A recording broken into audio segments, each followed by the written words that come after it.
Hi, everyone. Thanks for being here. So, today we're going to talk about storytelling. I'm actually recording this from a rainy Dublin evening. So, it's a nice scene for a topic like storytelling. So, I feel like the stars have aligned.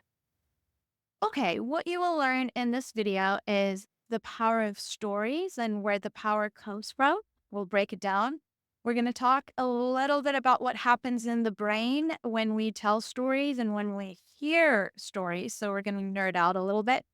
And then we're going to talk about the elements of a good story. And then we're going to take some action. So, it turns out that stories were crucial to our evolution.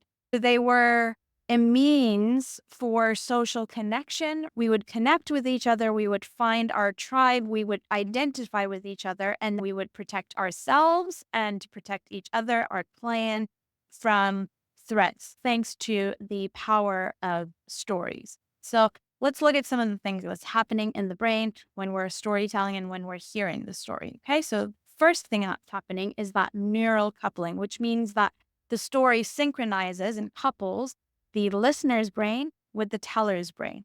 So you find that connection, your neurons find that connection. Mirroring very similarly, mirror neurons also light up in the brain and they enable listeners to mirror experience. This is basically when you're watching a movie, a Disney movie, and you're able to say, okay, well, I can identify with that. Then next is cortical activity. So two areas of the brain are activated when we're processing facts through the story. Stories activate many additional areas such as the motor cortex, sensory cortex, and frontal cortex. So basically your brain is, I'm awake, I'm tuned in, I am working on multiple cylinders, and we're right here. So it's basically you plugging in, so to speak. Okay? Dopamine, most people are familiar with dopamine as a hormone.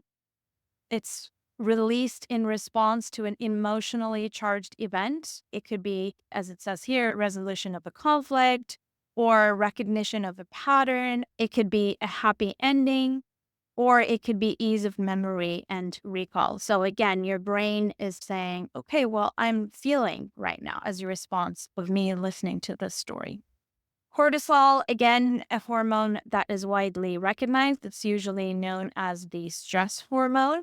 When the brain experiences conflict or some sort of, as I said, stress, it releases this hormone. Too much of it, of course, is not very good for you, but it's a really healthy hormone because it increases attention and memory because you're focused and you are paying attention. And lastly, oxytocin. This is the happiness hormone, and it increases empathy and connection, as well as compassion and trust. So this hormone also is known as the hormone that the mother releases when she is hugging her baby. So elements of a good story then. We've talked about Disney stories like the Cinderella story arc, if you want to take a look here really quick.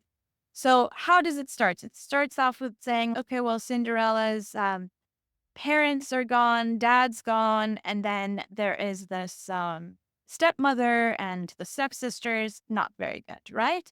But then Cinderella actually gets invited to this party, or invites herself, I guess. There's the fairy godmother.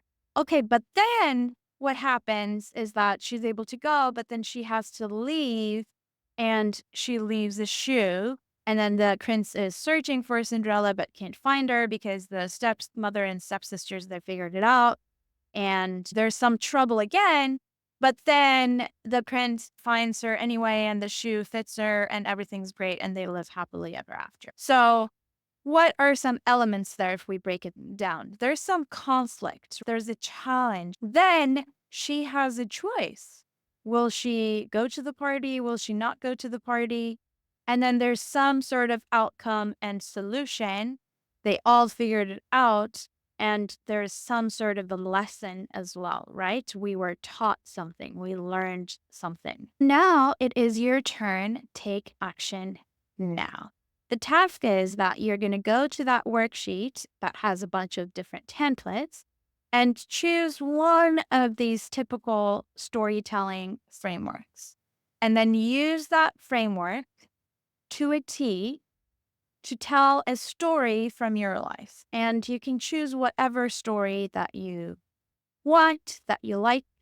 Think about it first. If you're the type of person who thinks by writing, be my guest, you can also do that. And then eventually record a 3 to 5 minute video of yourself telling a story from your life and share it with your accountability group. Thank you very much. And I'm looking forward to hearing about how you get on. Happy storytelling.